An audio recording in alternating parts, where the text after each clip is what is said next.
ખેડા જિલ્લાના મહેમદાબાદમાં સરકારી જમીનોના ગેરકાયદેસર વેચાણનું મોટું કૌભાંડ સામે આવ્યું છે।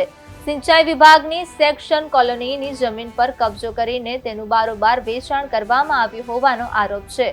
આ જમીન વર્ષ 1975માં સરકાર દ્વારા સંપાદિત કરવામાં આવી હતી, પરંતુ 7/12 ઉતારામાં વડીલોના નામો રહી જવાથી આરોપીઓએ તેનો ફાયદો ઉઠાવ્યો હતો।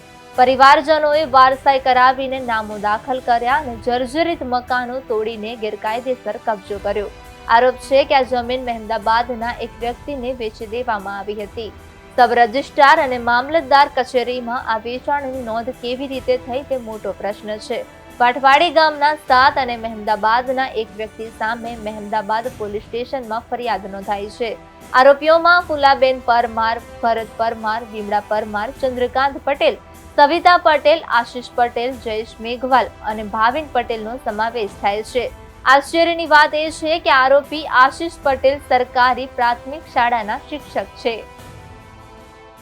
સાહેબ, વર્ષોથી અમે અહીં રસ્તા ઉપર છે, આખી કોલોની હતી સરદાર સરોવર નિગમની, અને પાકા મકાન હતા, આગળ ઝોંપો પણ હતો અને ઝાડ પણ હતા।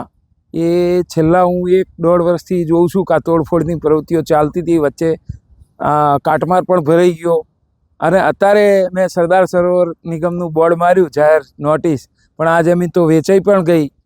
ત્યાં સુધી કોઈ સરકાર જાગી નહીં, અને હવે ઘોડા છૂટી ગયા પછી તારો મારવા આવ્યા। અને આની અંદર જે પણ અંદર વ્યક્તિ સંડોવણી હોય એમને કડકમાં કડક સજા થવી જોઈએ, જેથી કરીને આવી સરકારી જમીનોનું હડપ ના કરે। બીજું કાંઈ ગામમાં સર્વે પણ કરો તો તમે સરદાર સરોવર નિગમની જમીનો, કેનાલો, માઇનર કેનાલો પડી છે, પણ એમાં પણ સરકારે ધ્યાન નથી આપ્યું। અને આજ દિન સુધી અત્યારે સુધીમાં જે પણ સંડોવાયેલા છે માથા ભારે માણસો છે, તો એમની ઉપર કડકમાં કડક કાર્યવાહી થવી જોઈએ, એ હું આમ આદમી તરીકે બોલું છું। અને જાતા આવતા બધા પણ જોઈ રહ્યા હતા તમાશા। જ્યારે પણ એ પોલીસ સ્ટેશન ફરિયાદ કરવી જ જોઈએ, અને નિર્દોષ વ્યક્તિઓ કોઈ બીજા દમ ભીડીને અહીં જે રહેતા હતા એમને ખાલી કરાવી દીધું અને આ કબજો લઈ લીધો। એટલી મારી જાણમાં છે